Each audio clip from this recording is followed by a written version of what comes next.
ദൈവനാമത്തിന് മഹത്വം ഉണ്ടാവട്ടെ. വെളിപ്പാട് പുസ്തക പഠനത്തിൽ കഴിഞ്ഞ ആഴ്ചയിൽ നമ്മൾ ഫിലാദൽഫിയ സഭയെക്കുറിച്ചാണല്ലോ പഠിച്ചുകൊണ്ടിരുന്നത്. ആ പഠനം പൂർത്തീകരിക്കുന്നതിനായിട്ട് നമുക്ക് ഇന്ന് കർത്താവിൽ ആശ്രയിക്കാം. പ്രാരംഭമായിട്ട് ഫിലാദൽഫിയ സഭയ്ക്ക് കർത്താവായ യേശുക്രിസ്തു നൽകിയ സന്ദേശം നമുക്ക് വേദപുസ്തകത്തിൽ നിന്ന് വായിച്ചു കേൾക്കാം. വെളിപ്പാട് പുസ്തകം 3-ാം അധ്യായത്തിന്റെ 7 മുതൽ 13 വരെയുള്ള വാക്യങ്ങൾ. വെളിപ്പാട് 3-ാം അധ്യായത്തിന്റെ 7 മുതൽ 13 വരെയുള്ള വാക്യങ്ങൾ. ഫിലാദൽഫിയയിലെ സഭയുടെ ദൂതന് എഴുതുക: വിശുദ്ധനും സത്യവാനും ദാവീദിന്റെ താക്കോലുള്ളവനുമായി ആരും അടയ്ക്കാതെ വണ്ണം തുറക്കുകയും ആരും തുറക്കാതെ വണ്ണം അടയ്ക്കുകയും ചെയ്യുന്നവൻ അരുളി ചെയ്യുന്നത്: ഞാൻ നിന്റെ പ്രവൃത്തി അറിയുന്നു. ഇതാ, ഞാൻ നിന്റെ മുമ്പിൽ ഒരു വാതിൽ തുറന്നു വെച്ചിരിക്കുന്നു, അത് ആർക്കും അടച്ചുകൂടാ. നിനക്ക് അല്പമേ ശക്തിയുള്ളൂ, എങ്കിലും നീ എന്റെ വചനം കാത്തു എന്റെ നാമം നിഷേധിച്ചിട്ടില്ല. യഹൂദന്മാരല്ലാതിരിക്കെ യഹൂദരെന്ന് കളവായി പറയുന്ന ചിലരെ ഞാൻ സാത്താന്റെ പള്ളിയിൽ നിന്ന് വരുത്തും. അവർ നിന്റെ കാൽക്കൽ വന്ന് നമസ്കരിപ്പാനും ഞാൻ നിന്നെ സ്നേഹിച്ചുവെന്ന് അറിവാനും സംഗതി വരുത്തും. സഹിഷ്ണുതയെക്കുറിച്ചുള്ള എന്റെ വചനം നീ കാത്തുകൊണ്ടതിനാൽ ഭൂമിയിൽ വസിക്കുന്നവരെ പരീക്ഷിക്കേണ്ടതിന് ഭൂതലത്തിലെങ്ങും വരുവാനുള്ള പരീക്ഷാകാലത്ത് ഞാനും നിന്നെ കാക്കും. ഞാൻ വേഗം വരുന്നു. നിന്റെ കിരീടം ആരും എടുക്കാതിരിപ്പാൻ തക്കവണ്ണം നിനക്കുള്ളത് പിടിച്ചുകൊള്ളുക. ജയിക്കുന്നവനെ ഞാൻ എന്റെ ദൈവത്തിന്റെ ആലയത്തിൽ ഒരു തൂണാക്കും. അവൻ ഒരിക്കലും അവിടെ നിന്ന് പോകയില്ല. എന്റെ ദൈവത്തിന്റെ നാമവും എന്റെ ദൈവത്തിന്റെ പക്കൽ നിന്ന് സ്വർഗത്തിൽ നിന്ന് തന്നെ ഇറങ്ങുന്ന പുതിയ യെരൂശലേം എന്ന എന്റെ ദൈവത്തിന്റെ നഗരത്തിന്റെ നാമവും എന്റെ പുതിയ നാമവും ഞാൻ അവന്റെ മേൽ എഴുതും. ആത്മാവ് സഭകളോട് പറയുന്നത് എന്തെന്ന് ചെവിയുള്ളവൻ കേൾക്കട്ടെ.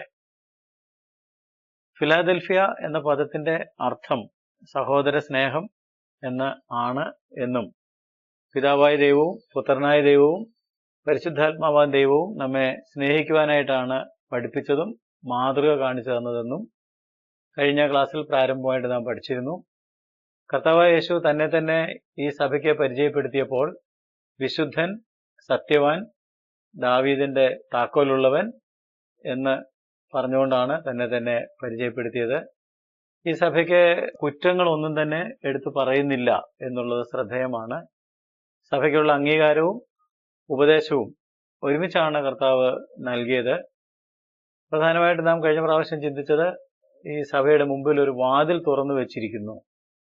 ഓപ്പർച്യൂണിറ്റി ഫോർ മിനിസ്ട്രി, ശുശ്രൂഷയ്ക്കായിട്ടുള്ള ഒരു അവസരം തുറന്നു വെച്ചിരിക്കുന്നു. അതിന്റെ പശ്ചാത്തലവും എന്താണ് അതുകൊണ്ട് അർത്ഥമാക്കുന്നതൊക്കെ ഉള്ളത് കഴിഞ്ഞ ക്ലാസ്സിൽ നമ്മൾ പരിശോധിച്ചതാണ്. എന്നാൽ അത് നിവർത്തിക്കുന്നതിന് 2 പ്രതിസന്ധികൾ അവരുടെ മുമ്പിൽ ഉണ്ടായിരുന്നു എന്ന് നാം കണ്ടു. ഒന്ന്, അവർക്ക് അല്പമേ ശക്തിയുള്ളൂ. 2, യഹൂദന്മാരെന്ന് കളവായി പറയുന്ന ആളുകൾ വരും, അല്ലെങ്കിൽ യഹൂദന്മാരുടെ ഭാഗത്ത് നിന്ന് ഇവർക്ക് പലതരത്തിലുള്ള ഭീഷണികൾ നേരിടേണ്ടതായിട്ട് വരും. ഇത് രണ്ടും മനുഷ്യരുണ്ടാക്കുന്നതല്ല, പിശാചാണ് അതിന്റെ പിന്നിൽ പ്രവർത്തിക്കുന്നത്. ശക്തി കുറവാണെങ്കിൽ നമ്മുടെ കർത്താവ് തീർച്ചയായിട്ടും അവരെ ശക്തീകരിക്കും. നമ്മുടെ പോരാട്ടം യഹൂദന്മാരോടോ ജഡരക്തങ്ങളോടോ അല്ല. അതുകൊണ്ട് കർത്താവിൽ ശരണപ്പെട്ട് മുന്നോട്ട് പോയാൽ കർത്താവിന്റെ വേല നമുക്ക് നന്നായിട്ട് ചെയ്യുവാനായിട്ട് കഴിയും എന്നാണ് കഴിഞ്ഞ ആഴ്ചയിൽ നമ്മൾ പഠിച്ചത്. ഫിലാദൽഫിയയിലെ വിശ്വാസികൾ അപ്പോസ്തലനായ പൗലോസിന്റെ സാഹചര്യം 1 കൊരിന്ത്യ ലേഖനം 16:9 വിവരിക്കുന്നതിന് സമാനമായിട്ടുള്ള ഒരു അവസ്ഥയിലായിരുന്നു. വാക്യം ഇങ്ങനെയാണല്ലോ: എനിക്ക് വലുതും സഫലവുമായൊരു വാതിൽ തുറന്നിരിക്കുന്നു, എതിരാളികളും പലരുണ്ട്.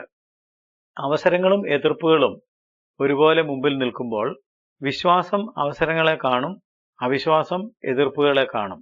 എന്നാൽ താക്കോലുകൾ കർത്താവിന്റെ കയ്യിലായതുകൊണ്ട് പരിണിതഫലം പൂർണ്ണമായും അവന്റെ നിയന്ത്രണത്തിൽ ആണ്.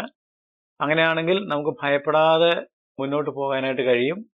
അവൻ വാതിൽ തുറന്നു വെച്ചിരിക്കുന്നിടത്തോളം ആർക്കും ആ വാതിൽ അടയ്ക്കുവാൻ സാധ്യമല്ലല്ലോ. ഭയവും അവിശ്വാസവും ഒരുക്കമില്ലായ്മയും അലസതയും മറ്റും വന്നിട്ട് ദൈവസഭകൾ ദൈവദത്തമായ എത്രയെത്ര അവസരങ്ങളാണ് നഷ്ടപ്പെടുത്തിയിരിക്കുന്നത്. നമുക്കത് ഓർത്ത് മാനസാന്തരപ്പെടുകയും ഉത്സാഹത്തിൽ മടുപ്പില്ലാതെ ആത്മാവിൽ എരിവുള്ളവരായി കർത്താവിനെ സേവിക്കുന്നവരായിരിക്കുകയും ചെയ്യുന്നതിന് ശ്രദ്ധിക്കാം. രക്ഷകനായ യേശുക്രിസ്തു ഫിലാദൽഫിയ സഭയ്ക്ക് അത്ഭുതകരവും പ്രോത്സാഹനജനകവുമായ ചില വാഗ്ദത്തങ്ങൾ നൽകി. 3-ാം അധ്യായത്തിന്റെ 9-ാം വാക്യത്തില് അവർ നിന്റെ കാൽക്കൽ വന്ന് നമസ്കരിപ്പാനും ഞാൻ നിന്നെ സ്നേഹിച്ചു എന്ന് അറിവാനും സംഗതി വരുത്തും. ഒന്നാമത്, ഈ സഭയുടെ ശത്രുക്കളുടെ കാര്യം അവൻ നോക്കിക്കൊള്ളും എന്ന് വാഗ്ദാനം കൊടുത്തു. വിശ്വാസികൾ ശരിയായ പാതയിലായിരുന്നു, അവരെ എതിർത്തത് തെറ്റായിപ്പോയി എന്ന് ഒരു ദിവസം ഈ ശത്രുക്കൾ അംഗീകരിക്കേണ്ടതായിട്ട് വരും. അതുകൊണ്ടാണ് അവർ നിന്റെ കാൽക്കൽ വന്ന് നമസ്കരിക്കും എന്ന് കർത്താവ് അവർക്കൊരു വാഗ്ദാനം കൊടുത്തത്. പഴയ നിയമത്തിലേക്ക് പോയി യെശയ്യാ പ്രവാചകന്റെ പുസ്തകം 60-ാം അധ്യായത്തിന്റെ 14-ാം വാക്യം നാം വായിക്കുമ്പോൾ, യെശയ്യാവ് 60-ാം അധ്യായത്തിന്റെ 14-ാം വാക്യം വായിക്കുമ്പോൾ, നിന്നെ ക്ലേശിപ്പിച്ചവരുടെ പുത്രന്മാർ നിന്റെ അടുക്കൽ വണങ്ങിക്കൊണ്ടുവരും. നിന്നെ നിന്ദിച്ചവരൊക്കെയും നിന്റെ കാൽ പിടിച്ച് നമസ്കരിക്കും. അവർ നിന്നെ യഹോവയുടെ നഗരമെന്നും ഇസ്രായേലിൻ പരിശുദ്ധന്റെ സിയോൻ എന്നും വിളിക്കും. ഇത് നമ്മൾ ശ്രദ്ധിച്ച് പഠിക്കേണ്ടതാണ്.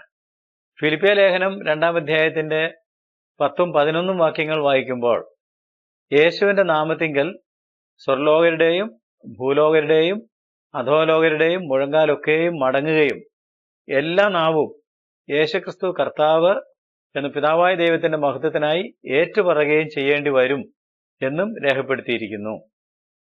അപ്പോൾ ഈ രണ്ട് വാക്യഭാഗങ്ങളും നമ്മളെ കാണിക്കുന്ന ഒരു പ്രധാനപ്പെട്ട കാര്യം, ഇന്ന് പലരും എതിർക്കുന്നുണ്ടെങ്കിൽ തന്നെയും ആ എതിർപ്പുകളൊക്കെ അവസാനിച്ച് യേശുക്രിസ്തു ആണ് കർത്താവെന്ന് അവർ ഏറ്റുപറയേണ്ടതായിട്ടും കർത്താവിന്റെ കാൽ പിടിച്ച് അവര് നമസ്കരിക്കേണ്ടതായിട്ടും വരും എന്ന് കൃത്യമായിട്ട് രേഖപ്പെടുത്തിയിരിക്കുകയാണ്. നാം ദൈവവേലയിൽ വ്യാപൃതരാകുമ്പോൾ അവൻ നമ്മുടെ യുദ്ധങ്ങളെ ഏറ്റെടുത്ത് നടത്തി ജയത്തിലേക്ക് നമ്മെ കൊണ്ടുപോകും. യുദ്ധം കർത്താവിനുള്ളതാണല്ലോ. നാം അവന്റെ വേലയിൽ വ്യാപൃതരായാൽ മതി. അപ്പോൾ നമ്മുടെ കാര്യങ്ങളെല്ലാം ഏറ്റെടുത്ത് നടത്തുവാൻ അവൻ മതിയായവനാണ്. മുമ്പേ അവന്റെ രാജ്യവും നീതിയും അന്വേഷിക്കുമ്പോൾ ബാക്കി എല്ലാ കാര്യങ്ങളും നോക്കുവാൻ നമ്മുടെ കർത്താവ് മതിയായവനാണ്. അപ്പോൾ അവൻ നമ്മെ എത്രയധികം സ്നേഹിച്ചുവെന്ന് സകലരും അറിവാൻ ഇടവരും. കർത്താവിന്റെ ആ പ്രവൃത്തി കാണുമ്പോഴാണ് അവന്റെ സ്നേഹം നമ്മോട് എത്ര അധികം ഉണ്ടായിരുന്നു എന്ന് എല്ലാവരും ഗ്രഹിക്കുന്നത്. ഇതാണ് ഒന്നാമത് അവർക്ക് കൊടുത്തൊരു വാഗ്ദാനം. രണ്ടാമതായിട്ട്, ഭൂതലത്തിലെങ്ങും വരുവാനുള്ള പരീക്ഷാകാലത്ത് ഞാനും നിന്നെ കാക്കും എന്ന വാഗ്ദത്തം നൽകി. വെളിപ്പാട് 3:10 പൂർണ്ണമായി വായിക്കുമ്പോഴാണ് യേശു പറഞ്ഞത് മുഴുവൻ നമുക്ക് ഗ്രഹിക്കുവാനായിട്ട് കഴിയുന്നത്. ഒന്നാമത്തെ വാഗ്ദാനം 3-ാം അധ്യായത്തിന്റെ 9-ാം വാക്യത്തിലാണ് നൽകിയത്. രണ്ടാമത്തെ വാഗ്ദാനം 3-ാം അധ്യായത്തിന്റെ 10-ാം വാക്യത്തിലും.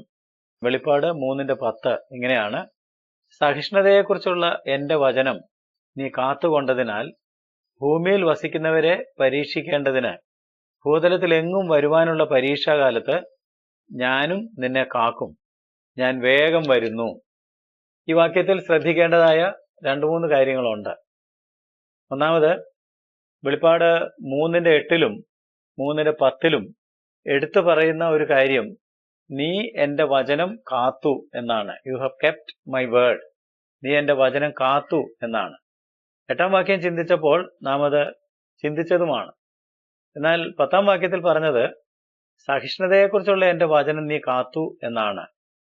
ചില പരിഭാഷകളിൽ എന്റെ വചനം നീ സഹിഷ്ണുതയോടെ കാത്തു എന്ന് നാം കാണുന്നുണ്ട്. You have kept the word of Christ in patience while patiently waiting for the coming of Christ who is coming for his own, kept the word patiently എന്ന് വേണമെങ്കിൽ പറയാം. കർത്താവായ യേശുക്രിസ്തു തന്റെ ജനത്തെ ചേർക്കുന്നതിനായിട്ട് തന്റെ ജനം ക്ഷമയോടെ കാത്തിരിക്കുന്നതിനിടയിൽ കർത്താവിന്റെ വചനം ക്ഷമയോടെ സഹിഷ്ണുതയോടെ അനുഷ്ഠിക്കുന്നതിനായിട്ട് അവർ ശ്രദ്ധിച്ചു എന്ന് ചില പരിഭാഷകളിലുണ്ട്. 2 തെസ്സലോനിക്ക ലേഖനം 3-ാം അധ്യായത്തിന്റെ 5-ാം വാക്യം, കർത്താവ് താൻ നിങ്ങളുടെ ഹൃദയങ്ങളെ ദൈവത്തിന്റെ സ്നേഹത്തിലേക്കും ക്രിസ്തുവിന്റെ സഹിഷ്ണുതയിലേക്കും തിരിക്കുമാറാകട്ടെ. 2 തെസ്സലോനിക്ക ലേഖനം 3-ാം അധ്യായത്തിന്റെ 5-ാം വാക്യമാണ് ഞാൻ വായിച്ചു കേൾപ്പിച്ചത്. കർത്താവ് തന്നെ നിങ്ങളുടെ ഹൃദയങ്ങളെ ദൈവത്തിന്റെ സ്നേഹത്തിലേക്കും ക്രിസ്തുവിന്റെ സഹിഷ്ണുതയിലേക്കും തിരിക്കുമാറാകട്ടെ. തന്റെ വചനം തള്ളിക്കളയുന്ന ജനങ്ങളോടും കർത്താവ് എത്ര സഹിഷ്ണുതയോടെയാണ് ഇടപെടുന്നതെന്ന് നോക്കുക. നോഹയുടെ നാളുകൾ പോലെ കർത്താവ് ഇടപെടുന്നില്ല, പെട്ടെന്ന് പണിഷ്മെന്റ് കൊടുക്കുന്നില്ല. ആരും നശിച്ചു പോകാതെ എല്ലാവരും രക്ഷ പ്രാപിക്കുവാനായിട്ട് ആഗ്രഹിച്ച് കർത്താവ് നമ്മോട് എല്ലാവരോടും ദീർഘക്ഷമയാണ് കാണിക്കുന്നത്, ലോകത്തോട് ദീർഘക്ഷമയാണ് കാണിക്കുന്നത് എന്നത് പ്രത്യേകം ശ്രദ്ധേയമാണ്. വചനം പ്രമാണിക്കുന്നതിൽ സഹിഷ്ണുതയ്ക്കുള്ള സ്ഥാനം എടുത്തു പറയേണ്ടതാണ്. വചനം നാം അനുഷ്ഠിച്ച് കർത്താവിന്റെ വരവിനു വേണ്ടി കാത്തിരിക്കുമ്പോൾ വളരെ സഹിഷ്ണുത നമുക്ക് ആവശ്യമുണ്ട്. വെളിപ്പാട് 3-ാം അധ്യായത്തിന്റെ 11-ാം വാക്യത്തില് ഞാൻ വേഗം വരുന്നു എന്ന് രേഖപ്പെടുത്തിയിരിക്കുന്നു. കർത്താവ് വരുന്നത് വരെ സഹിഷ്ണുതയോടെ അവന്റെ വചനം കാക്കേണ്ടതാണ്. ആ കാര്യത്തിന് യാതൊരു സംശയവുമില്ല. വെളിപ്പാട് 2-ാം അധ്യായത്തിന്റെ 2-ാം വാക്യത്തില്, വെളിപ്പാട് 2:2 എഫേസോസിലെ സഭയുടെ സഹിഷ്ണുത യേശു എടുത്തു പറഞ്ഞിട്ടുണ്ട്. നിന്റെ സഹിഷ്ണുത ഞാൻ അറിയുന്നു എന്ന് എടുത്തു പറഞ്ഞിട്ടുണ്ട്. സുവിശേഷങ്ങളിലേക്ക് പോയാൽ മത്തായി സുവിശേഷം 10-ാം അധ്യായത്തിന്റെ 22-ാം വാക്യത്തില്, മത്തായി 10:22 നാം വായിക്കുമ്പോൾ, എന്റെ നാമം നിമിത്തം എല്ലാവരും നിങ്ങളെ പകയ്ക്കും, അവസാനത്തോളം സഹിച്ചു നിൽക്കുന്നവനോ രക്ഷിക്കപ്പെടും എന്ന് രേഖപ്പെടുത്തിയിരിക്കുന്നു. കർത്താവ് പറഞ്ഞ കാര്യമാണ്. മർക്കോസിന്റെ സുവിശേഷം 13:13 യോഹന്നാന്റെ സുവിശേഷം 15:18 ഒക്കെ ഈ ആശയം ആവർത്തിക്കുന്നുണ്ട്. ഈ വാക്യങ്ങളിലെല്ലാം നാം അവസാനത്തോളം സഹിച്ചു നിൽക്കണം. നമ്മുടെ സഹനം വളരെ പ്രധാനപ്പെട്ടതാണ്, സഹിഷ്ണുത വളരെ പ്രധാനപ്പെട്ടതാണ് എന്ന് ആവർത്തിച്ച് യേശു കർത്താവ് നമ്മളെ ഓർമ്മപ്പെടുത്തുന്നുണ്ട്. യോഹന്നാന്റെ സുവിശേഷം 16-ാം അധ്യായം 1 മുതൽ 31 വരെ വായിക്കുകയാണെന്നുണ്ടെങ്കിൽ, യോഹന്നാൻ 16-ന്റെ 1-ാം വാക്യത്തില് നിങ്ങൾ ഇടറിപ്പോകാതിരിപ്പാൻ ഞാനിത് നിങ്ങളോട് സംസാരിച്ചിരിക്കുന്നു എന്നാണ് രേഖപ്പെടുത്തിയിരിക്കുന്നത്.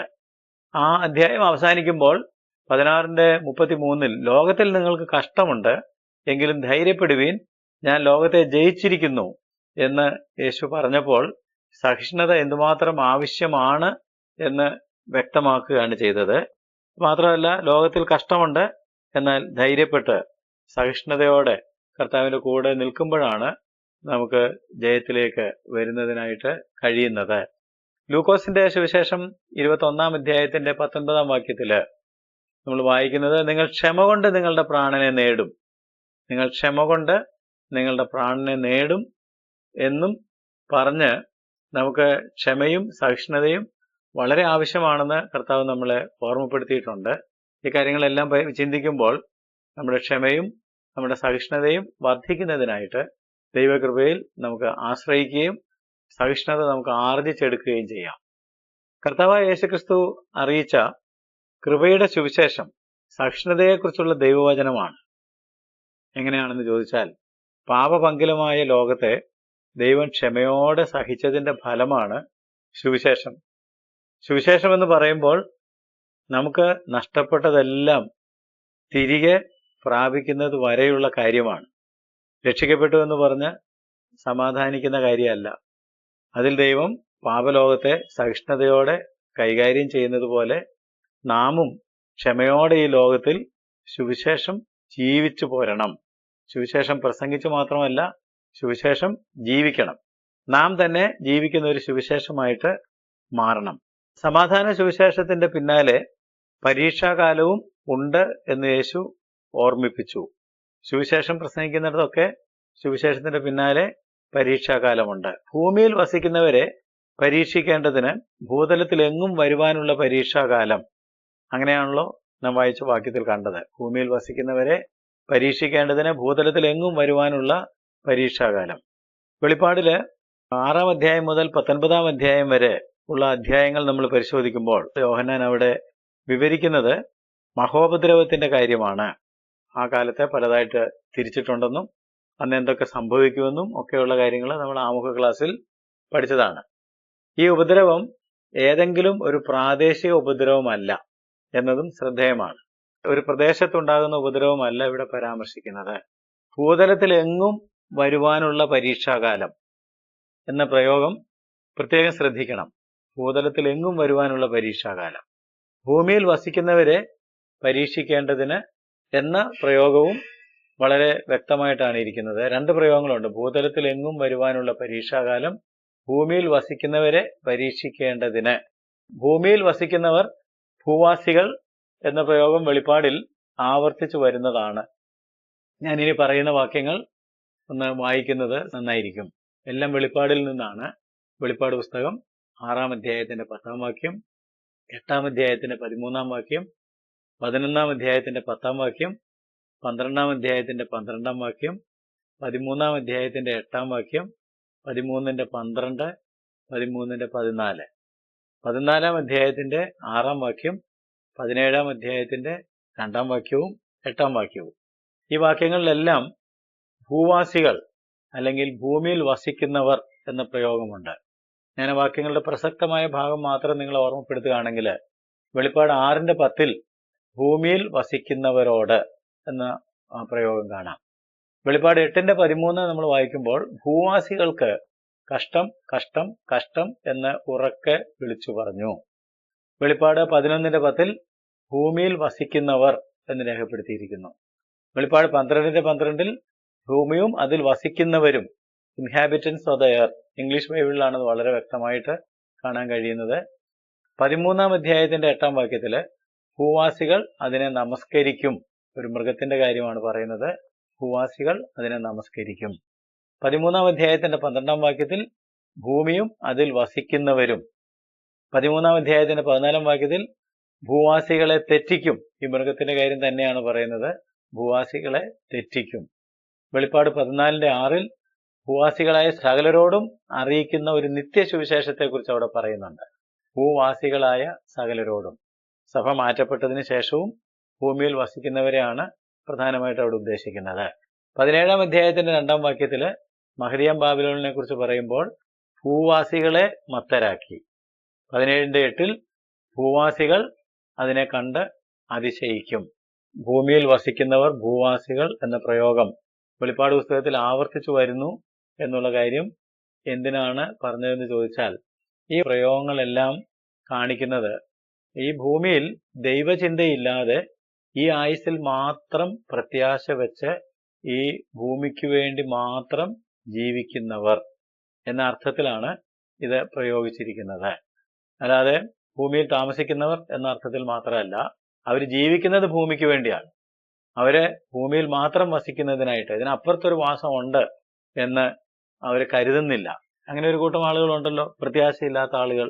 ഇനി എന്താണ് ഇതിനപ്പുറത്തുള്ളതെന്നുള്ളതിനെ കുറിച്ച് യാതൊരു ചിന്തയും ഇല്ലാത്ത വളരെയധികം ആളുകൾ ഈ ലോകത്തിലുണ്ട്. നമ്മെ സംബന്ധിക്കുന്നിടത്തോളം, കർത്താവായ യേശുക്രിസ്തുവിൽ പ്രത്യാശ അർപ്പിച്ചിരിക്കുന്ന ആളുകളെ സംബന്ധിക്കുന്നിടത്തോളം അപ്പോസ്തലൻ പറയുന്നത് പോലെ നാം ഈ ആയുസ്സിൽ മാത്രം പ്രത്യാശ വെച്ചിരിക്കുന്നവരല്ല. അങ്ങനെയാണെങ്കിൽ നമുക്ക് അയ്യോ കഷ്ടം എന്നാണ് കൊരിന്ത്യ ലേഖനത്തിൽ നമ്മൾ വായിക്കുന്നത്. എന്നാൽ നാം ഭൂമിയിൽ വസിക്കുന്നു എങ്കിലും നമ്മളുടെ പൗരത്വം സ്വർഗത്തിലാണ്. ഇവിടെ നാം അന്യരും പരദേശികളുമാണ്. നമുക്കിവിടെ നിലനിൽക്കുന്ന നഗരമില്ല. നമ്മുടെ പ്രത്യാശയും നമ്മുടെ താല്പര്യങ്ങളും ഒന്നും ഈ ഭൂമിയിലല്ല എന്ന് കർത്താവ് നമ്മളെ ചേർക്കാനായിട്ട് വരും എന്ന് നാം ക്ഷമയോടെ കാത്തിരിക്കുകയാണ്. നേരത്തെ നമ്മൾ ചിന്തിച്ചതുപോലെ ക്ഷമയോടെ കർത്താവിന്റെ വരവിനു വേണ്ടി കർത്താവിന്റെ വചനം പ്രമാണിച്ചുകൊണ്ട് സഹിഷ്ണുതയോടെ നാം കാത്തിരിക്കുകയാണ് ചെയ്യുന്നത്. കാരണം സഭയ്ക്ക് ഭാഗ്യകരമായൊരു പ്രത്യാശയാണ് കർത്താവ് വാഗ്ദാനം ചെയ്തിരിക്കുന്നത്. നിങ്ങളെ ചേർക്കുവാൻ ഞാൻ വീണ്ടും വരും എന്ന് കർത്താവ് പറഞ്ഞിട്ടുണ്ട്. അതുകൊണ്ട് നാം ഭൂവാസികളല്ല. എന്നെ കേൾക്കുന്ന ആരെങ്കിലും ഭൂവാസികളായിട്ട് മാത്രമേ ഇരിക്കുന്നു, നമ്മുടെ പ്രത്യാശ അതിനപ്പുറത്തേക്കില്ല എങ്കിൽ തീർച്ചയായിട്ടും നമുക്കൊരു കാഴ്ചപ്പാട് മാറ്റം ഉണ്ടാകേണ്ടതാണ്. പ്രത്യാശ നൽകുന്ന ദൈവം പരിശുദ്ധാത്മാവിന്റെ ശക്തിയാൽ നമ്മുടെ ഹൃദയങ്ങളിൽ നാം വിശ്വസിക്കുന്നതിലുള്ള സകല സന്തോഷവും സമാധാനവും കൊണ്ട് നമ്മളെ നിറയ്ക്കത്തക്ക തരത്തിൽ പ്രത്യാശ നമ്മുടെ ഹൃദയങ്ങളിൽ പകരുവാൻ തക്കവണ്ണം മതിയായവനാണ്. ദൈവത്തിന് പേര് തന്നെ പ്രത്യാശ നൽകുന്ന ദൈവമെന്നാണ്. നാം പ്രത്യാശയില്ലാത്ത മറ്റുള്ളവരെ പോലെ ഈ ലോകത്തിലെ കാര്യങ്ങളെ കുറിച്ച് വിലപിച്ച് ഈ ലോകത്തിനു വേണ്ടി ജീവിക്കേണ്ടവരല്ല. അതുകൊണ്ടാണ് നമ്മുടെ പൗരത്വം സ്വർഗത്തിലാണെന്നും ഇവിടെ നാം അന്യരാണ്, പരദേശികളാണ്, നമുക്കിവിടെ നിലനിൽക്കുന്നതൊന്നുമില്ല എന്നും ഞാൻ ആവർത്തിച്ച് നിങ്ങളെ ഓർമ്മപ്പെടുത്തുന്നത്. ഞാൻ ഓർമ്മപ്പെടുത്തുന്നത് ബൈബിളിൽ ഈ കാര്യം ഒക്കെ ഉള്ളതുകൊണ്ടാണ്. ഇവിടെ ബൈബിൾ നമുക്കൊരു വലിയ പ്രത്യാശയാണ് നൽകുന്നത്. നാം ആ ഭാഗ്യകരമായ പ്രത്യാശയ്ക്കായിട്ട് ക്ഷമയോടെ കാത്തിരിക്കുന്നവരാണെന്നുള്ള കാര്യം ഓർക്കുക. യോഹന്നാൻ എഴുതിയ കാലഘട്ടത്തിൽ അല്ലെങ്കിൽ യോഹന്നാൻ ജീവിച്ചിരുന്ന കാലഘട്ടത്തെക്കുറിച്ച് നമ്മൾ ചിന്തിക്കുകയാണെന്നുണ്ടെങ്കിൽ പരീക്ഷാകാലം റോമാ സാമ്രാജ്യത്തിന്റെ പീഡന കാലഘട്ടം ആകാം. എന്നാൽ ആത്യന്തികമായി യേശുവിന്റെ ഭൂമിയിലേക്കുള്ള മടങ്ങി വരവിന് മുന്നോടിയായി ഭൂമിയിൽ നടക്കുന്ന മഹോപദ്രവമാണ് ഇവിടെ സൂചിപ്പിക്കുന്നത്. അതുകൊണ്ടാണ് ഭൂതലത്തിൽ എങ്ങും വസിക്കുന്ന ആളുകൾക്ക് വരുവാനുള്ള പരീക്ഷാകാലം എന്ന് പറഞ്ഞത്. അതുകൊണ്ടാണ് ഞാൻ നേരത്തെ പറഞ്ഞല്ലോ, ഇതൊരു പ്രാദേശികമായിട്ടുള്ള കാര്യമല്ല, ആഗോള വ്യാപകമായിട്ട് വരുന്നതാണ്. അതിനെയാണ് മഹോപദ്രവം. ഓർഡർ ഓഫ് ഇവന്റ്സ് പഠിച്ചപ്പോൾ നമ്മൾ ആ കാര്യം പഠിച്ചിട്ടുണ്ട്. സഭ മഹോപദ്രവത്തിൽ കൂടി കടന്നു പോവുകയില്ല എന്നതിന്റെ തെളിവായിട്ട് ഈ വാക്യം ധാരാളം വ്യാഖ്യാതാക്കൾ എടുക്കുന്നുണ്ട്. ഭൂതലത്തിൽ എങ്ങും വസിക്കുന്ന ആളുകൾക്ക് വരുന്ന പരീക്ഷാകാലത്ത് ഞാൻ നിന്നെ കാക്കും എന്ന കർത്താവിന്റെ വാഗ്ദാനം ഓർത്ത് നമുക്ക് കർത്താവിന് നന്ദിയോടെ സ്തോത്രം ചെയ്യാം. വെളിപ്പാട് 3-ാം അധ്യായത്തിന്റെ 11-ാം വാക്യം ഇങ്ങനെയാണ്: ഞാൻ വേഗം വരുന്നു, നിന്റെ കിരീടം ആരും എടുക്കാതിരിപ്പാൻ തക്കവണ്ണം നിനക്കുള്ളത് പിടിച്ചുകൊള്ളുക. ഞാൻ വേഗം വരുന്നു, നിന്റെ കിരീടം ആരും എടുക്കാതിരിപ്പാൻ തക്കവണ്ണം നിനക്കുള്ളത് പിടിച്ചുകൊള്ളുക. സഭ മഹോപദ്രവം നോക്കിയല്ല ജീവിക്കുന്നത്. ഞാൻ ഇത്രയും നേരം പറഞ്ഞതുപോലെ എന്ന് മഹോപദ്രവം വരുമെന്നുള്ളതല്ല നമ്മുടെ ശ്രദ്ധ. യേശുവിന്റെ വരവ് നോക്കിയാണ് പ്രത്യാശയോടെ സഭ കാത്തിരിക്കുന്നത്. അത് വേഗം വരും എന്ന് പറഞ്ഞാൽ അതിന്റെ അർത്ഥം പെട്ടെന്ന്, നാം നനച്ചിരിക്കാത്ത സമയത്ത്, നാം കണക്കുകൂട്ടാത്ത ഒരു സമയത്ത് സംഭവിക്കും എന്നാണ് അതിന്റെ അർത്ഥം. അത് എന്താണ് സൂചിപ്പിക്കുന്നതെന്ന് ചോദിച്ചാൽ, അത് പെട്ടെന്ന് നനച്ചിരിക്കാത്ത, നാം ചിന്തിക്കാത്ത സമയത്ത് വെളിപ്പെടും എന്നുള്ളത് കൊണ്ട് നാം വളരെ ശ്രദ്ധിച്ച് ജീവിക്കണം. നാം നിൽക്കുന്നു, എനിക്കൊരു കുഴപ്പവും വരികയില്ല എന്നാരെങ്കിലും ചിന്തിക്കുന്നുണ്ടെങ്കിൽ അങ്ങനെ നിശ്ചിന്തരായിട്ട് ജീവിക്കുവാനായിട്ട് പാടില്ല. 1 കൊരിന്ത്യ ലേഖനം 10-ാം അധ്യായത്തിന്റെ 12-ാം വാക്യത്തിൽ നാം വായിക്കുന്നത് പോലെ, നിൽക്കുന്നുവെന്ന് തോന്നുന്നവൻ വീഴാതിരിപ്പാൻ നോക്കിക്കൊള്ളണം. എപ്പോൾ വേണമെങ്കിലും പിശാച് ഇടർച്ചയുണ്ടാക്കാം. എപ്പോൾ വേണമെങ്കിലും നാം വീണു പോകുന്നതിനുള്ള സാധ്യതയുണ്ട്. അതുകൊണ്ട് വളരെ ലാഘവ ബുദ്ധിയോടെ ഞാൻ നിൽക്കുന്നു, എനിക്കൊന്നും സംഭവിക്കുകയില്ല എന്ന് ആരും കരുതേണ്ടതില്ല. നാം നനച്ചിരിക്കാത്ത സമയത്ത് അവൻ വരും. അതാണ് ഞാൻ വേഗം വരുന്നു എന്ന് പറഞ്ഞത്. നിന്റെ കിരീടം ആരും എടുക്കാതിരിപ്പാൻ തക്കവണ്ണം നിനക്കുള്ളത് പിടിച്ചുകൊള്ളണം. ഇതൊരു ഉപദേശമാണ് കർത്താവ് സഭയ്ക്ക് നൽകിയത്. ഫിലദൽഫിയ സഭയ്ക്ക് നൽകിയ 3-ാമത്തെ ഒരു വാഗ്ദത്തം വെളിപ്പാട് 3-ാം അധ്യായത്തിന്റെ 12-ാം വാക്യത്തിലാണ് നാം കാണുന്നത്. ജയിക്കുന്നവനെ ഞാൻ എന്റെ ദൈവത്തിന്റെ ആലയത്തിൽ തൂണാക്കും, അവൻ ഒരിക്കലും അവിടെ നിന്ന് പോകുകയില്ല. എന്റെ ദൈവത്തിന്റെ നാമവും എന്റെ ദൈവത്തിന്റെ പക്കൽ നിന്ന് സ്വർഗത്തിൽ നിന്ന് തന്നെ ഇറങ്ങുന്ന പുതിയ യെരൂശലേം എന്ന എന്റെ ദൈവത്തിൻ നഗരത്തിന്റെ നാമവും എന്റെ പുതിയ നാമവും ഞാൻ അവന്റെ മേൽ എഴുതും. ആത്മാവ് സഭകളോട് പറയുന്നത് എന്തെന്ന് ചെവിയുള്ളവൻ കേൾക്കട്ടെ. ദൈവം ഈ സഭയെ ആദരിക്കും എന്നാണ് പറഞ്ഞതിന്റെ അർത്ഥം. നാം പ്രാരംഭമായിട്ട് ഫിലാദൽഫിയയെ കുറിച്ച് ചിന്തിച്ചപ്പോൾ പറഞ്ഞ ചില കാര്യങ്ങൾ ഓർക്കുന്നത് നന്നായിരിക്കും. നിരന്തരം ഭൂമികുലുക്ക സാധ്യതയുള്ള ഒരു പട്ടണമായിരുന്നു ഫിലാദൽഫിയ. അതുകൊണ്ട് പലരും വലിയ കെട്ടിടങ്ങൾ അവിടെ പണിയുകയോ പട്ടണത്തിൽ തന്നെ താമസിക്കുന്നതിനായിട്ട് താല്പര്യം കാണിക്കുകയോ ചെയ്യാതെ ഗ്രാമപ്രദേശങ്ങളിലേക്ക്, സമനിലത്തിലേക്കൊക്കെ മാറിപ്പോയ കാര്യം നാം പഠിച്ചത് ഇപ്പോൾ ഓർക്കുന്നത് നന്നായിരിക്കും. നിരന്തരം ഭൂമികുലുക്ക സാധ്യതയുള്ള ഒരു പട്ടണത്തിൽ ജീവിച്ച ജനങ്ങൾക്ക് ഈ വാഗ്ദത്തം വളരെ അർത്ഥപൂർണമാണ്. ദൈവത്തിന്റെ ആലയത്തിൽ ഒരു തൂണാക്കും, അവൻ ഒരിക്കലും അവിടെ നിന്ന് പോകുകയില്ല എന്ന് പറഞ്ഞപ്പോൾ, സാധാരണ അവരുടെ കെട്ടിടത്തിന്റെ തൂണുകളൊക്കെ ഭൂമി ഒന്ന് കുലുങ്ങുമ്പം ഒടിഞ്ഞു പോകും, അത് ഇല്ലാതായി പോകും. ഒരിക്കലും പോവുകയില്ല എന്നുള്ളത് അവർക്ക് വളരെ ആശ്വാസം പകരുന്ന അർത്ഥപൂർണമായിട്ടുള്ള ഒരു വാഗ്ദാനമായിട്ടാണ് ഇരിക്കുന്നത്. കെട്ടിടത്തിന്റെ ഉറപ്പും സ്ഥിരതയും ആണ് ഇവിടെ പ്രത്യേകിച്ച് എടുത്തു പറയുന്നത്. കാരണം ദൈവം നമുക്ക് പണിതു തരുന്നത് അടിസ്ഥാനങ്ങളുള്ളതും നിലനിൽക്കുന്നതുമായിട്ടുള്ള ഒരു നഗരമാണ്. അബ്രഹാമൊക്കെ ആ നഗരത്തിനായിട്ടാണ് കാത്തിരുന്നത്. കൂടാരങ്ങളിൽ പാർത്തപ്പോൾ ദൈവശില്പിയായി നിർമ്മിച്ചതും അടിസ്ഥാനങ്ങളുള്ളതും നിലനിൽക്കുന്നതുമായ ഒരു നഗരത്തിനായിട്ട് അവർ കാത്തിരുന്നു. അങ്ങനെയുള്ള ഒരു നഗരത്തിൽ നാം എത്തും. ഒരിക്കലും അവിടെ നിന്ന് പോവുകയില്ല. ഇടയ്ക്ക് ഭയന്ന് അവിടെ നിന്ന് മറ്റൊരു സ്ഥലത്തേക്ക് ഓടേണ്ടി വരികയില്ല. ഒന്നിനും തകർക്കാൻ പറ്റാത്ത ഉറപ്പുള്ള ഒരു സ്വർഗീയ നഗരമാണ് പുതിയ യെരൂശലേം എന്ന് പറയുന്നത്. ആ നഗരം അവൻ നമുക്കായിട്ട് പണിയുന്നു, അവിടെ നമ്മളെ താമസിപ്പിക്കും, അവിടെ നമുക്കൊരു സ്ഥാനമുണ്ട് എന്ന് ഈ സഭയെ കർത്താവ് പ്രത്യേകം ഓർമ്മപ്പെടുത്തുകയാണ് ചെയ്യുന്നത്. കൂടാതെ പുരാതന ചരിത്രത്തിലേക്ക് നാം പോവുകയാണെന്നുണ്ടെങ്കിൽ, പുരാതന കാലത്ത് വലിയ നേതാക്കന്മാരെയൊക്കെ ആദരിക്കുന്നതിനായി പട്ടണത്തിൽ തൂണ് പണിത് ആ തൂണിൽ ആദരിക്കുന്ന നേതാവിന്റെ പേര് ആലേഖനം ചെയ്യുന്ന പതിവ് പല സംസ്കൃതികളിലും നിലനിന്നിരുന്നു. അപ്പൊ അങ്ങനെ ആണെങ്കിൽ ഈ പറഞ്ഞ കാര്യത്തിന് വേറെയും ചില അർത്ഥങ്ങൾ ഉണ്ടെന്നുള്ള കാര്യം ഓർക്കണം. ദൈവത്തിന്റെ തൂണുകൾ കല്ലുകൊണ്ട് നിർമ്മിക്കുന്നതല്ല. കാരണം വെളിപ്പാട് 21-22 നാം വായിക്കുമ്പോൾ, വെളിപ്പാട് പുസ്തകം 21-22 പറയുന്നത്, തൂണുകൾ താങ്ങുന്ന ഒരു മന്ദിരം അതിൽ കണ്ടില്ല. തൂണുകൾ താങ്ങുന്ന, ഞാൻ ചേർത്തതാണ്, 21-22 നാം വായിക്കുന്നത് മന്ദിരം അതിൽ കണ്ടില്ല. നമ്മൾ പണിയുന്നത് പോലെ തൂണുകൾ താങ്ങി നിർത്തുന്ന ഒരു മന്ദിരം അവിടെ കണ്ടില്ല എന്നാണ് അതിന്റെ അർത്ഥം. സർവശക്തിയുള്ള ദൈവമായ കർത്താവും കുഞ്ഞാടും അതിന്റെ മന്ദിരമാകുന്നു. സർവശക്തിയുള്ള ദൈവമായ കർത്താവും കുഞ്ഞാടും അതിന്റെ മന്ദിരമാണെങ്കിൽ ആ കുഞ്ഞാടിനെ ആരും താങ്ങി നിർത്തേണ്ടതായിട്ടില്ല, അതിന് തൂണുകൾ ആവശ്യമില്ല. എന്നാൽ അവന്റെ തൂണുകൾ എന്ന് പറഞ്ഞത് വിശ്വസ്തരായ മനുഷ്യരെ ഉദ്ദേശിച്ചിട്ടാണ്. അവർ ദൈവനാമ മഹത്വത്തിനായി അവന്റെ നാമം വഹിച്ചുകൊണ്ട് നിൽക്കും. നീ എന്റെ നാമം നിഷേധിച്ചിട്ടില്ല, നീ എന്റെ വചനം കാത്തു എന്നീ സഭയോട് ആവർത്തിച്ച് പറഞ്ഞ കാര്യം ഓർക്കുകയാണെങ്കിൽ, അവന്റെ നാമം വഹിച്ചുകൊണ്ട് സ്ഥിരതയുള്ളവരായിട്ട്, കുലുങ്ങാത്തവരായിട്ട്, തൂണുപോലെ വിശ്വസ്തരായിട്ട് നിൽക്കുന്ന മനുഷ്യരെയാണ് ഇവിടെ സൂചിപ്പിക്കുന്നത്.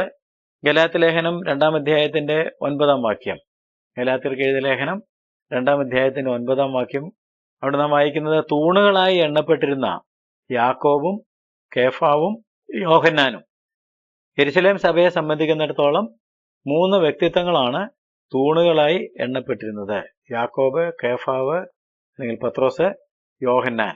അങ്ങനെയാണെങ്കിൽ ദൈവ രാജ്യത്തിലും തൂണുകളായി എണ്ണപ്പെടുന്നത് കല്ലും മണ്ണും കൊണ്ടൊക്കെ നിർമ്മിച്ച അല്ലെങ്കിൽ കോൺക്രീറ്റ് കൊണ്ട് നിർമ്മിച്ച തൂണുകളല്ല, മനുഷ്യരാണ്, വിശ്വസ്ത മനുഷ്യരാണ് എന്ന കാര്യം പ്രത്യേകം നമുക്ക് ഓർക്കാം. ഇന്നത്തെ സഭയെ നാം വിലയിരുത്തുമ്പോൾ, നമ്മൾ ഈ പഠിച്ച കാര്യങ്ങളുടെ അടിസ്ഥാനത്തിൽ ഇന്നത്തെ സഭയെ നാം വിലയിരുത്തുമ്പോൾ ഫിലദൽഫിയ സഭയുമായി വളരെ സാമ്യം നമുക്ക് കാണാനായിട്ട് കഴിയുന്നുണ്ട്. ദൈവം അവസരങ്ങളുടെ പല വാതിലുകൾ നമ്മുടെ മുമ്പിൽ തുറന്നു വെച്ചിട്ടുണ്ട്. അവൻ വാതിൽ തുറന്നാൽ നാം അതിൽ കൂടി കടന്ന് പ്രവർത്തിക്കണം. ശുശ്രൂഷയ്ക്കായിട്ടുള്ള ഒരു അവസരമാണ് എന്ന് പറഞ്ഞത് ഓർക്കുക. ആ വാതിൽ വഴി കടന്ന് പ്രവർത്തിക്കുവാനായിട്ട് നാം സന്നദ്ധരാകണം. അവൻ വാതിൽ അടച്ചാൽ നാം ക്ഷമയോടെ കാത്തിരിക്കണം. എല്ലാറ്റിലും ഉപരി നാം വിശ്വസ്തരായിരിക്കണം.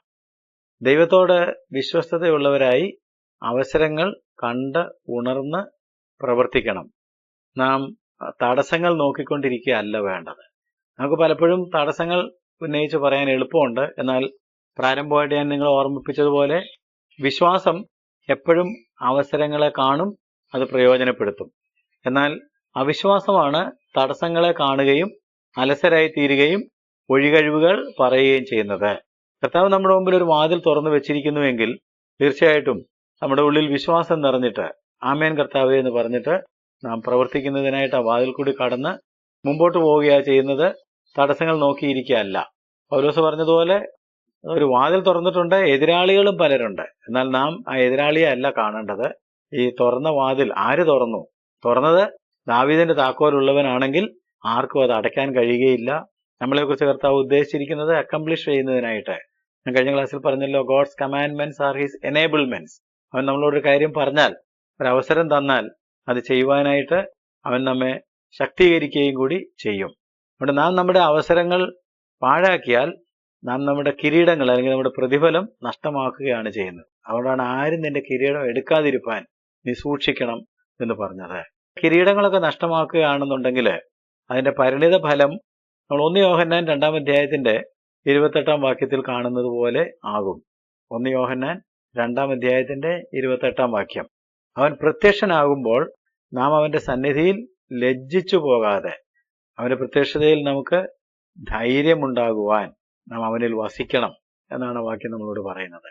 പ്രധാനപ്പെട്ട കാര്യം, അവൻ പ്രത്യക്ഷനാകുമ്പോൾ ചില ആളുകൾ ലജ്ജിച്ചു പോകും, ചില ആളുകൾ ധൈര്യമുള്ളവരായി തീരും. ആരാണ് ലജ്ജിച്ചു പോകുന്നതെന്ന് ചോദിച്ചാൽ, അവൻ തന്ന അവസരങ്ങൾ ഉപയോഗപ്പെടുത്താതെ, കിരീടങ്ങൾ കാക്കാതെ അലസ ജീവിതം നയിച്ചവരാണ്. അതുകൊണ്ട് 1 യോഹന്നാൻ 2:28 പ്രത്യേകം ശ്രദ്ധിക്കുക. അവൻ പ്രത്യക്ഷനാകുമ്പോൾ നാം അവന്റെ സന്നിധിയിൽ ലജ്ജിച്ചു പോകാനായിട്ടല്ല ദൈവം നമ്മെക്കുറിച്ച് ആഗ്രഹിക്കുന്നത്. പ്രത്യുത അവന്റെ പ്രത്യക്ഷതയിൽ നമുക്ക് ലജ്ജിച്ചു പോകാതെ ധൈര്യമുണ്ടാകുവാൻ, നമുക്ക് ഉണർന്ന് വിശ്വസ്തരായി അവനിൽ വസിച്ചുകൊണ്ട് അവനോട് കൂടെ ചേർന്ന് ഈ പ്രവൃത്തിയിൽ മുന്നോട്ട് പോകാം. അവസരങ്ങളൊന്നും നഷ്ടപ്പെടുത്താതെ നോക്കാം. ഇതാണ് ആത്മാവ് സഭകളോട് പറയുന്നത്. ആത്മാവ് സഭകളോട് പറയുന്നത് എന്തെന്ന് ചെവിയുള്ളവൻ കേൾക്കട്ടെ. സഭാ ചരിത്രപരമായിട്ട് നാം ചിലപ്പോൾ സഭകളെ കുറിച്ച് പഠിക്കുമ്പോൾ ചിന്തിക്കുന്നുണ്ടല്ലോ. ഫിലാദൽഫിയ സഭയെ സഭാചരിത്രപരമായി വിലയിരുത്തുമ്പോൾ ഈ സഭ പ്രതിനിധീകരിക്കുന്നത് ഉണർത്തപ്പെട്ട ദൈവസഭയാണ്. ഇത് റിവൈവ്ഡ് ചർച്ച് ഓഫ് ഗോഡ്. ഉണർത്തപ്പെട്ട ദൈവസഭയാണ്. ഏതാണ്ട് 19-ാം നൂറ്റാണ്ട് മുതൽ ദൈവസഭകളിൽ ദൈവവചനത്തിലേക്ക് മടങ്ങുന്നതിനുള്ള ഒരു ദർശനവും, ബാക്ക് ടു ദ ബൈബിൾ എന്ന് വേണമെങ്കിൽ പറയാം, പരിശുദ്ധാത്മ നിറവ് പ്രാപിക്കുന്നതിനുള്ള ദാഹവും കണ്ടു തുടങ്ങിയിട്ടുണ്ട്. അത് ഉൾപ്രാവണ കാലം വരെ നീണ്ടുപോകുന്നതുമാണ്. ഞാൻ പറഞ്ഞത് ശ്രദ്ധിക്കണം. ഏതാണ്ട് 19-ാം നൂറ്റാണ്ട് മുതൽ തുടങ്ങിയ ഒരു പുതിയ പ്രവണതയാണ് ബാക്ക് ടു ദ ബൈബിൾ. ദൈവവചനത്തിലേക്ക് മടങ്ങുക, പരിശുദ്ധാത്മാവിന്റെ നിറവ് പ്രാപിക്കുക. ഈ പ്രചോദനം മുന്നോട്ട് പോകുന്നതായിട്ടാണ് കാണുന്നത്. ഒരു ചെറിയ ആട്ടിൻകൂട്ടമാണെങ്കിൽ പോലും അങ്ങനെ ഒരു താല്പര്യം അനേക ആളുകളുടെ ഹൃദയത്തിലുണ്ട്. ഇന്ന് റോമൻ കത്തോലിക്ക സഭയിലും ഓർത്തഡോക്സ് സഭകളിലും നവീകൃത സഭകൾ അല്ലെങ്കിൽ പ്രൊട്ടസ്റ്റന്റ് സഭകളിലും ഒക്കെ ഉൾപ്പെട്ട ആളുകളുടെ കൂട്ടത്തിൽ ഒരുപാട് ആളുകൾക്ക് നിർമ്മലമായ ദൈവവചനത്തിനായിട്ടുള്ള ഒരു വലിയ ദാഹം ഉണ്ട്. നിർമ്മല ദൈവവചനം അവർ ധാരാളം വായിക്കുകയും അതെവിടെ കിട്ടുമെന്ന് അന്വേഷിക്കുകയും പഠിക്കുകയും ഒക്കെ ചെയ്തുകൊണ്ടിരിക്കുകയാണ് ചെയ്യുന്നത്. വചനത്തിലേക്ക് അനേകരും മടങ്ങുന്നുമുണ്ട്. ആത്മനിറവ് പലരും പ്രാപിക്കുന്നുണ്ട്. സ്മിർനയിലെയും ഫിലദൽഫിയയിലെയും സഭകളെ കുറിച്ചാണ് യേശു കുറ്റം പറയാതിരുന്നത്. കാരണം ഈ രണ്ട് സഭകളും ദൈവവചനത്തിലേക്ക് തിരിഞ്ഞിരുന്നു. ഈ രണ്ട് സഭകളും ദൈവവചനം പ്രമാണിച്ചു. ഈ രണ്ട് സഭകളും ഉണ്ടായിരുന്ന പട്ടണങ്ങൾക്ക് ഇന്നും നിലനിൽപ്പുണ്ട്. ഫിലദൽഫിയയിലെ ക്രൈസ്തവ സമൂഹം 13-ാം നൂറ്റാണ്ട് വരെ സജീവമായി പ്രവർത്തിച്ചിരുന്നതിന് തെളിവുകളുണ്ട്. ഈ സഭ ഒരു മിഷണറി സഭയും ആയിരുന്നു. ശുശ്രൂഷയിലും സുവിശേഷീകരണത്തിലും സജീവമായിട്ടിരുന്ന ഒരു സഭ. ഈ കാലഘട്ടത്തിലും അങ്ങനത്തെ സഭകൾ ധാരാളമായിട്ട് ഉടലെടുക്കുന്നുണ്ട്. സഭകൾക്ക് അങ്ങനത്തെ ഉണർവ് ഉണ്ടാകുന്നുണ്ട്. വേദപുസ്തക അടിസ്ഥാനത്തിൽ ഉണർവോടെ മുന്നേറിയ സഭയായിരുന്നു ഫിലദൽഫിയ സഭ. അവരയച്ച ചില മിഷണറിമാരൊക്കെ ഇന്ത്യയിലും ആദ്യകാലത്ത് വന്ന് പ്രവർത്തിച്ചിരിക്കുവാനുള്ള സാധ്യത നമുക്ക് തള്ളിക്കളയാനായിട്ട് കഴിയുകയില്ല. ഈ സഭയോട് പറഞ്ഞ ഒരു കാര്യം ഞാൻ പല പ്രാവശ്യം ആവർത്തിച്ചു, വീണ്ടും ഞാൻ ഓർമ്മിപ്പിക്കുകയാണ്. നീ എന്റെ വചനം കാത്തു എന്ന് യേശു ഊന്നി ഈ സഭയോട് പറഞ്ഞത് നാം പ്രത്യേകം ശ്രദ്ധിക്കേണ്ടതാണ്. പരീക്ഷാകാലത്ത് ഞാൻ ഇതിനെ സൂക്ഷിക്കുമെന്ന് പറഞ്ഞതുകൊണ്ട് ഉൾപ്രാവണം നടക്കുമ്പോൾ വരെ വിശ്വാസത്തിൽ തീവ്രതയോടെ നിൽക്കുന്ന സഭയെ ഈ സഭ പ്രതിനിധീകരിക്കുന്നുവെന്ന് നമുക്ക് കരുതാം. ഇതേതെങ്കിലും ഒരു സഭാ വിഭാഗമാണെന്ന് കരുതരുത്.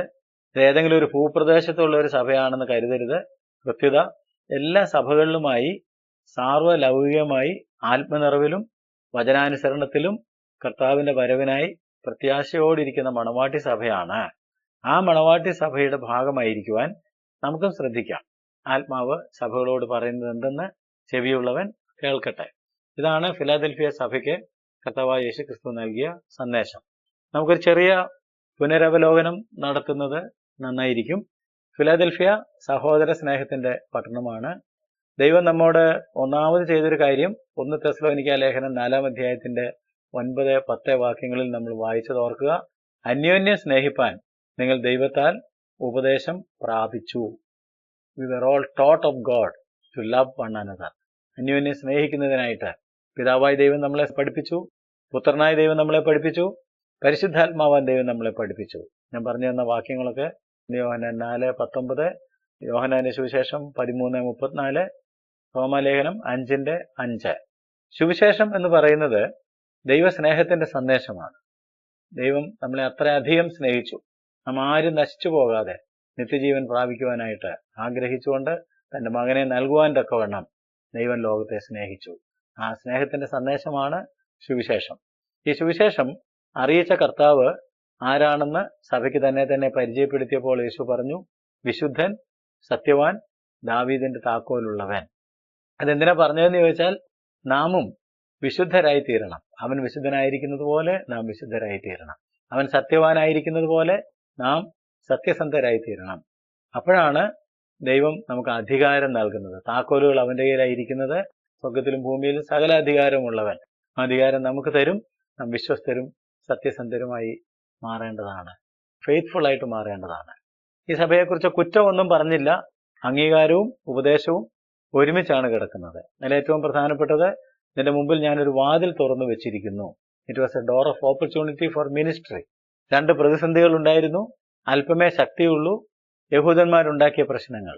എന്നാൽ രണ്ടും പിശാചിന്റെ തന്ത്രമായിരുന്നതുകൊണ്ട് അത് രണ്ടും മറികടക്കുന്നതിനായിട്ട് കർത്താവ് കൃപ കൊടുത്തു. നിന്നെ ഞാൻ ശക്തീകരിക്കും.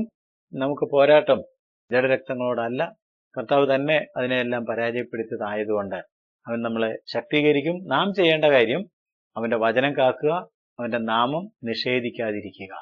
വാഗ്ദാനങ്ങൾ എന്തൊക്കെയാണ് കർത്താവ് കൊടുത്തതെന്നുള്ളതാണ് ഇന്ന് നമ്മൾ പ്രധാനമായിട്ട് പഠിച്ചത്. 3-ാം അധ്യായത്തിന്റെ 9-ാം വാക്യത്തിൽ ശത്രുക്കൾ നിന്റെ കാൽക്കൽ വന്ന് നമസ്കരിക്കും, ഞാൻ നിന്നെ സ്നേഹിച്ചു എന്ന് അറിയാൻ ഇടവരും. മറ്റുള്ളവരൊക്കെ കർത്താവ് നമ്മളെ എത്രയധികം സ്നേഹിച്ചു എന്ന് അറിയാൻ ഇടവരും. ശത്രുക്കൾ നമ്മുടെ കാൽക്കൽ വന്ന് നമസ്കരിക്കും. അത് അവർ ചെയ്തോട്ടെ.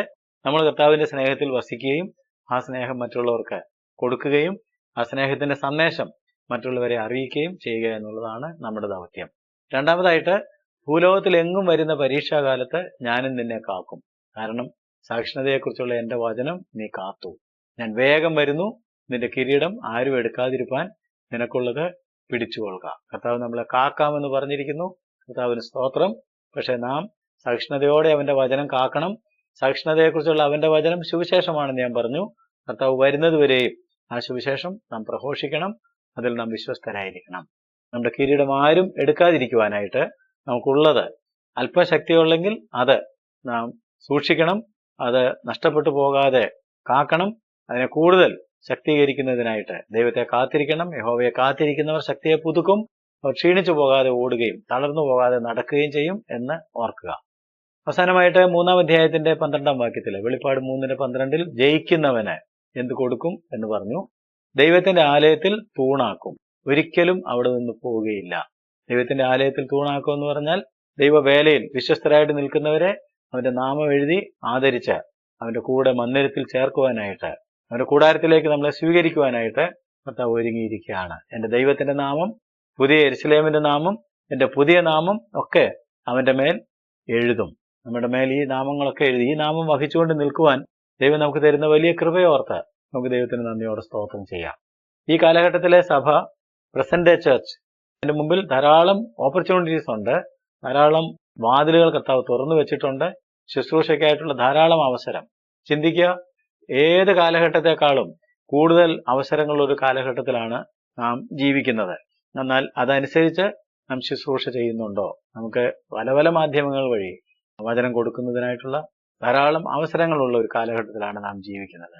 അതുകൊണ്ട് ചരിത്രപരമായിട്ട് നോക്കിയാൽ ഉണർത്തപ്പെട്ട ഒരു സഭയാണ് കർത്താവ് നോക്കിയിരിക്കുന്നത്. ആത്മാവിൽ എരിവുള്ളവരായി, ഉത്സാഹത്തിൽ മടുപ്പില്ലാതെ ഉണർത്തപ്പെട്ട് കർത്താവിന് വേണ്ടി വചനം കാത്തു നിൽക്കുകയും മിഷൻ വർക്ക്, മിഷണറി വേല ചെയ്യുകയും ബാക്ക് ടു ദ ബൈബിൾ അനുസരിക്കുകയും ഒക്കെ ചെയ്ത് നാം വിശ്വസ്തയോടെ വിശുദ്ധരായി സത്യസന്ധരായി അവന് വേണ്ടി കാത്തിരിക്കുമ്പോൾ ഉൾപ്രാവണം പ്രാപിക്കുന്ന ഒരു സഭയുടെ ഭാഗമായി മാറുവാനായിട്ട് മരിക്കണമെന്നില്ല.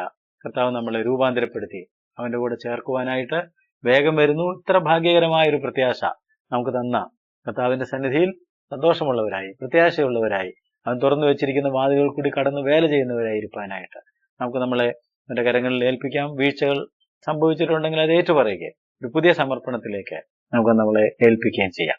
കർത്താവേ, സ്വർഗ്ഗസ്ഥ പിതാവേ, തിരുവചനത്തിനായിട്ട് നന്ദിയോടെ സ്തോത്രം ചെയ്യുന്നു. ഞങ്ങളുടെ മുമ്പിൽ ധാരാളം വാതിലുകൾ തുറന്നു വെച്ചിരിക്കുന്നു. ഞങ്ങൾ അലസരായി, അവിശ്വസ്തരായി, വിശ്വാസമില്ലാത്തവരായി, കർത്താവെ, തടസ്സങ്ങളെ, പ്രതിബന്ധങ്ങളെ കണ്ടുകൊണ്ടിരിക്കുവാനല്ല, വിശ്വാസത്തിൽ സ്ഥിരതയുള്ളവരായി ഞങ്ങളുടെ അവസരങ്ങൾ കണ്ട് ഉണർന്ന് അതിൽ കൂടി കടന്ന് കർത്താവെ അത് പിടിച്ചെടുത്ത് ദൈവനാമത്തിന് വേണ്ടി ധാരാളം കർത്താവെ ആത്മാക്കളെ നേടുവാൻ, ധാരാളം മുതൽക്കൂട്ടുണ്ടാക്കുവാൻ വചനം കേട്ട എല്ലാ ഹൃദയങ്ങളിലും അവിടുന്ന് പ്രവർത്തിക്കണം. അതിനായിട്ട് കർത്താവെ ഓരോരുത്തരെ അവിടുത്തെ കരങ്ങളിൽ ഏൽപ്പിക്കുകയാണ്. നീ ഞങ്ങൾക്ക് തന്ന വാഗ്ദാനങ്ങൾക്കായിട്ട് നന്ദിയോടെ സ്തോത്രം. ശത്രുക്കൾ കർത്താവെ ഞങ്ങളുടെ മുമ്പിൽ ഒന്ന് നമസ്കരിക്കുവാനും ഞങ്ങൾക്ക് കർത്താവെ നീ പരീക്ഷാകാലത്ത് ഇതിന്റെ പ്രൊട്ടക്ഷൻ ലഭിക്കുവാനും ഒക്കെയുള്ള കർത്താവെ അനുഗ്രഹം അവിടുന്ന് ഞങ്ങൾക്ക് തരുന്നു. അതൊന്നും കർത്താവ് ഞങ്ങളുടെ നേട്ടങ്ങളല്ല, നീ ഞങ്ങളെ സ്നേഹിച്ചു എന്നതിന്റെ തെളിവ് മാത്രമാണ്. ഇത്രയധികം ഞങ്ങളെ സ്നേഹിക്കുവാൻ ഞങ്ങളൊന്നുമില്ല കർത്താവെ. അതിന്റെ ആ സ്നേഹത്തെ അനുഭവിക്കുവാനും ആ സ്നേഹം കർത്താവെ മനസ്സിലാക്കുവാനും തന്ന ഭാഗ്യത്തിനായിട്ട് സ്തോത്രം. ഈ സ്നേഹം മറ്റുള്ളവർക്ക് നൽകുവാനും സ്നേഹത്തിന്റെ സന്ദേശമായ സുവിശേഷം ധാരാളം പ്രസംഗിക്കുവാനും ഇതൊക്കെ വേണം. എല്ലാവരെയും അവിടെ ഉണർത്തണം, ഉത്സാഹിപ്പിക്കണം എന്ന് പ്രാർത്ഥിക്കുന്നു. അതിനായിട്ട് ഞങ്ങൾ ഓരോരുത്തരെയും തിരുക്കരങ്ങളിൽ ഏൽപ്പിക്കുന്നു. എപ്പോഴും ഉണർവോടെ ഒരുങ്ങിയിരിക്കാൻ, ആത്മനിറവോടെ ഇരിക്കുവാൻ, വചനം പ്രമാണിച്ചുകൊണ്ട് കർത്താവെ ഇതിന്റെ വരുവനായി പ്രത്യാശയോടെ കാത്തിരിക്കുവാൻ ഞങ്ങളെ പിന്നെ സഹായിക്കണമെന്ന് പ്രാർത്ഥിക്കുന്നു. മഹത്വം എല്ലാം കർത്താവിന് തരുന്നു. യേശുവിന്റെ നാമത്തിൽ ഞങ്ങളുടെ പ്രാർത്ഥന കേൾക്കണമേ. ആമേൻ.